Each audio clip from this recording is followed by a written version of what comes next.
તાજેતરમાં 2-3 ચોરીના બનાવો માંજલપુર અને મકરપુરા ખાતે ધ્યાનમાં આવ્યા હતા.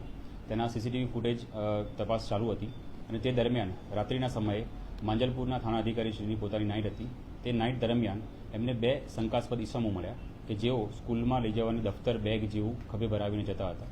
તેમની પૂછપરછ કરી અને બેગ ચેક કરી તો બેગમાંથી વિવિધ પ્રકારના સાધનો મળ્યા, જેનો ઉપયોગ સળિયા કાપવા માટે, લોક તોડવા માટે થતો હોય તથા પેપર સ્પ્રે જેવા અને અન્ય ડિસમિસ, વાંદરા પકડ, પાના પકડ વગેરે વસ્તુઓ, ગિલોલ અને પથ્થર મળી આવ્યા. ત્યારબાદ વધારે પૂછપરછ કરતાં આગળ એક માણસ જઈ રહ્યો હતો અને તે પણ એ જ સાગરીતનો એમનો જ એક સાગરીત હતો અને એ ટોળકીનો ભાગ હતો. તો તે રીતે આ ચડ્ડી બંધિયાનધારી ગેંગ જે અત્યારે ઘણી એક્ટિવ થઈ છે છેલ્લા થોડા સમયથી, તેને પકડવામાં આવી છે અને તે આંતરરાજ્ય જે ચામાચીડિયા ટોળકી, ચામાચીડિયા ગેંગ તરીકે પણ તે પ્રચલિત છે, જેમની ઉપર તેમના શરીરના છાતીના ભાગ ઉપર ચામાચીડિયાનું ટેટુ બનાવવામાં આવેલું હોય છે. આ લોકોની જે મોડસ ઓપરેન્ડી છે તેમાં તેઓ છાયાપુરી સ્ટેશન પર ઉતરે છે. ત્યાંથી ફાટકે રેલવેના પાટા સાથે ચાલતા માંજલપુર ગામ પાસે આવે છે અને ત્યાં દિવસ દરમિયાન ફુગ્ગા વેચવાના બાને કે કોઈ લારી ચલાવવાના બાને રેકી કરે છે અને જે બંધ મકાન મળી આવે તે મકાન પર રાત્રિના સમયે ચોરી કરવાનો પ્રયાસ કરે છે અને તાળું તોડવાનો પ્રયાસ કરે છે અને ચોરીનો સામાન લઈને અલગ અલગ ટીમો બનાવીને ચોરી કરતા હોય છે. ચોરી થયા પછી આ ટીમો અલગ અલગ વિસ્તારમાં વહેંચાઈ જાય છે. જે એક ટીમ હોય છે તેનું કામ હોય છે કે આ જે સામાન છે, જે સાધન સામગ્રી છે કે જેનો ઉપયોગ કરીને ચોરી કરવામાં આવી છે તેને લઈને ભાગી જાય છે. એક ટીમ હોય છે જે મુદ્દામાલ છે એને લઈને જતી રહે છે અને ત્રીજી ટીમ અલગ દિશામાં જાય છે. આપણી પાસે સાધન સામગ્રીવાળી ટીમ હાથમાં આવી છે, જેમાં મુખ્ય આરોપી દેવરાજ ઉર્ફે દેવાભાઈ સોલંકી અને કબીર ઉર્ફે લલ્લુ સોલંકી છે અને ત્રીજો જે છે એ કાયદાના સંઘર્ષમાં આવેલ બાળકિશોર છે. આ 3 આરોપીની ધરપકડ આપણે કરવામાં આવી છે અને આ 3 આરોપીના જે ગુનાહિત ઇતિહાસ શોધવામાં આવ્યો તો માંજલપુરના 3 ગુના અને મકરપુરાનો એક, એમ કુલ 4 વડોદરાના ગુના સિવાય મધ્યપ્રદેશમાં ઉજ્જૈન ખાતે નીલમગંગા, ચિમનગંજ અને મહાકાલ પોલીસ સ્ટેશનમાં વિવિધ પ્રકારના ગુનાઓ છે, જેની અંદર ચોરી કરવાના ગુના 307 એટલે કે અટેમ્પ્ટ ટુ મર્ડર અને પોલીસ પર અસોલ્ટ કરવા જેવા ગંભીર ગુનાઓ તેમના વિરુદ્ધમાં નોંધવામાં આવેલા છે. જે અન્ય એમની ટીમ જે મુદ્દામાં લઈને જે ભાગી ચૂકેલ છે અને જેને પકડવાના પ્રયાસ ચાલુ છે, જે વોન્ટેડ છે, તેમાં દુર્જન બાબા, રાજપાલ પારધી, યોગેશ સોલંકી અને બાલી પવાર જેઓ અત્યારે વોન્ટેડ છે અને જેમને પકડવા માટેની કામગીરી અત્યારે હાલમાં ચાલુ છે.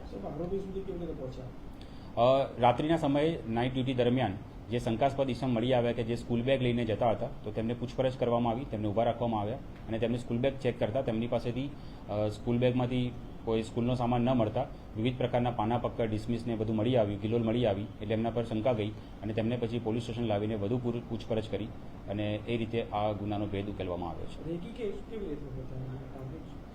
તેઓ ફુગ્ગા વેચવાના બાને અલગ અલગ સોસાયટીઓમાં, અત્યારે ઘણા બધા મેળા જેવો માહોલ પણ છે વિસ્તારમાં, તો ત્યાં પણ ફરતા હોય છે. તો તેમના જે ફેમિલી મેમ્બર્સ હોય છે તેઓ ફુગ્ગા વેચવાના બાને સોસાયટીની વિઝિટ કરે છે અને જે બંધ મકાન મળી આવે તેની રેકી કરતા હોય છે અને રાત્રિના સમયે તેઓ ટીમ બનાવીને ત્યાં ચોરી કરવાનો પ્રયાસ કરતા હોય છે. કુલ 3 વ્યક્તિઓને આપણે પકડ્યા છે, જેમાંથી 2 માણસો દેવરાજ અને કબીર છે અને ત્રીજો છે એ માઇનોર છે. એ સિવાય જે ભાગી ગયા છે એ 4 ઇસમો છે, જેમના નામ દુર્જન, રાજપાલ, યોગેશ અને બાલી પવાર છે.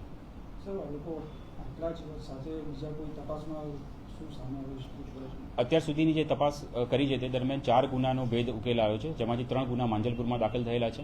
એમાંથી 2 દાખલ થયા છે, ચોરી થયેલી છે અને એકમાં ચોરી કરવાનો અટેમ્પ્ટ કર્યો હતો પણ ચોરી થઈ શકી નહોતી અને મકરપુરાની એક ચોરીનો ભેદ આમાં ઉકેલાયો છે અને હજુ તેમના જે રિમાન્ડ માંગવામાં આવશે અને જરૂરથી આગળ તપાસ કરવામાં આવશે કે અન્ય કોઈ વિસ્તારમાં તેઓ ચોરીનો બનાવ બન્યો હોય તો તે બાબતે પણ તપાસ કરવામાં આવશે. તેમના જે લુક છે અને જે તેમની ગેટ એનાલિસિસ જોતા સીસીટીવી સાથે તેમની તમામ વસ્તુ મેચ થાય છે અને તેના આધારે યોગ્ય પુરાવા પણ આપણે આયોગ દ્વારા ઊભા કરવામાં આવ્યા છે. રેલવેના ફાટકથી જવાનો હેતુ શું?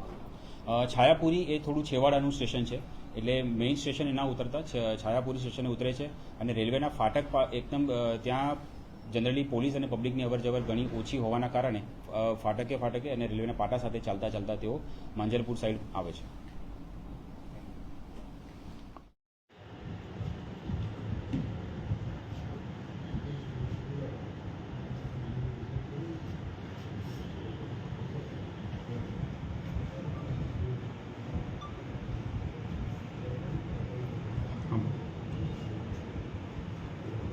કેવું છે કે હવે બધા લડવા પર ઉતરી ગયા તો આમાં હું કંઈ કરી શકું એમ છું નહીં.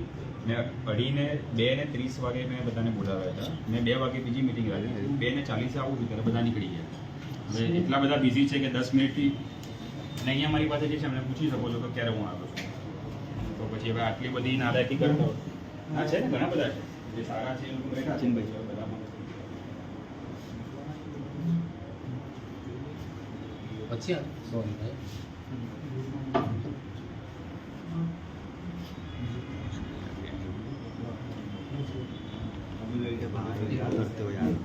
देखते रहे